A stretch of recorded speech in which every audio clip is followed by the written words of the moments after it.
Sinais do Homem Espiritual, por A.W. Tozer. O conceito de espiritualidade varia entre os diversos grupos cristãos. Em alguns círculos, a pessoa que fala incessantemente de religião é julgada como sendo muito espiritual. Outros aceitam a exuberância ruidosa como um sinal de espiritualidade.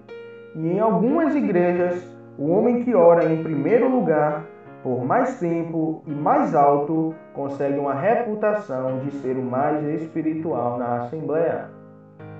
Um testemunho vigoroso, orações frequentes e louvor em voz alta podem entrosar-se perfeitamente com espiritualidade, mas é importante entendermos que em si mesmos eles não constituem nem provam a presença da mesma.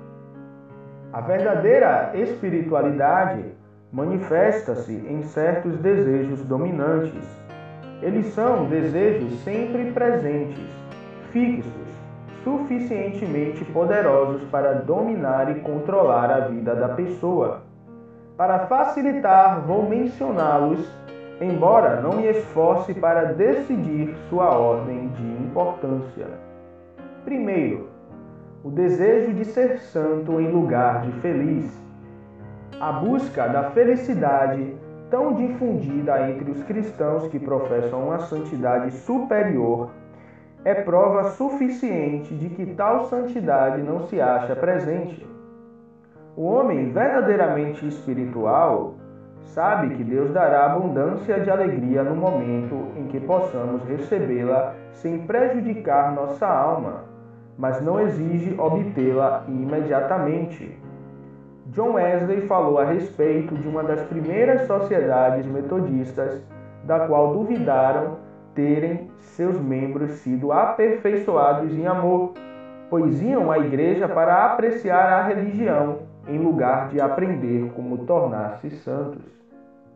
Segundo, o indivíduo pode ser considerado espiritual quando quer que a honra de Deus avance por meio de sua vida, mesmo que isso signifique que ele mesmo tenha de sofrer desonra ou perdas temporárias.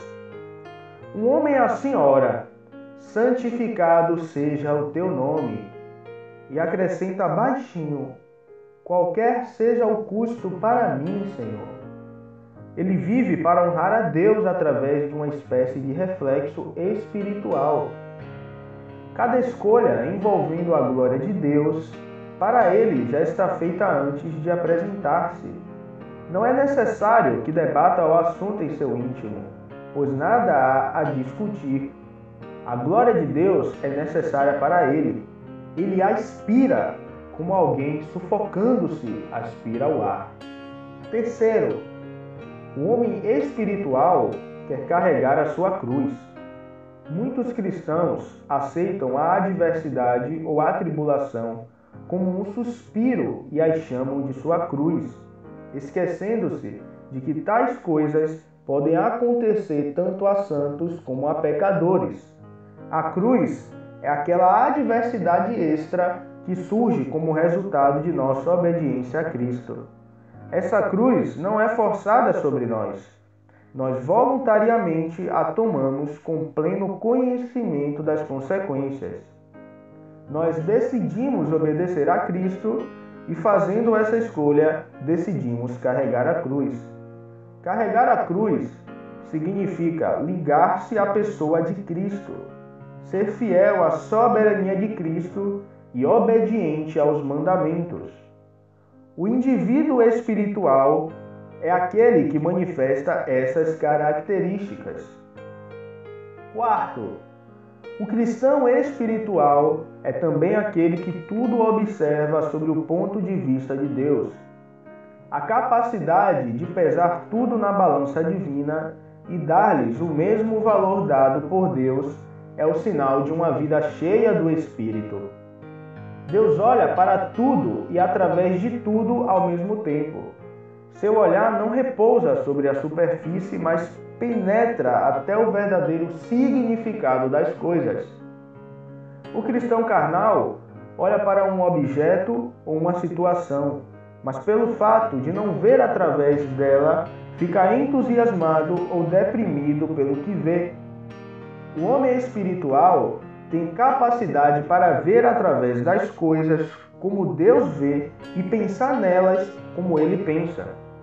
Ele insiste em ver tudo como Deus vê, mesmo que isso o humilhe e exponha a sua ignorância até o extremo de fazê-lo sofrer. Quinto, outro desejo do homem espiritual é morrer retamente em lugar de viver no erro.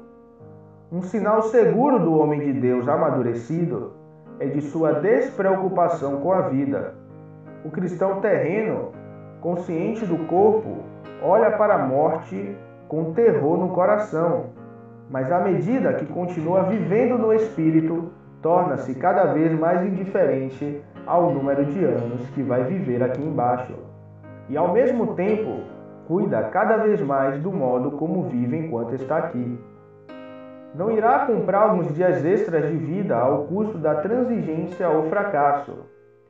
Quer, acima de tudo, ser reto e fica feliz em deixar que Deus decida quanto tempo deve viver.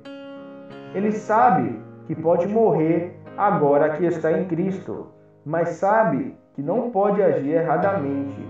E este conhecimento torna-se um giroscópio que dá estabilidade aos seus pensamentos e os seus atos. Sexto, o desejo de ver outros progredirem com sua ajuda é outro sinal do homem que possui espiritualidade.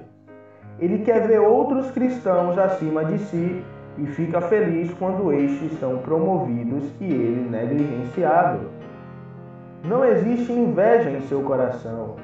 Quando seus irmãos são honrados, fica satisfeito, por ser essa a vontade de Deus, e essa vontade é seu céu na terra.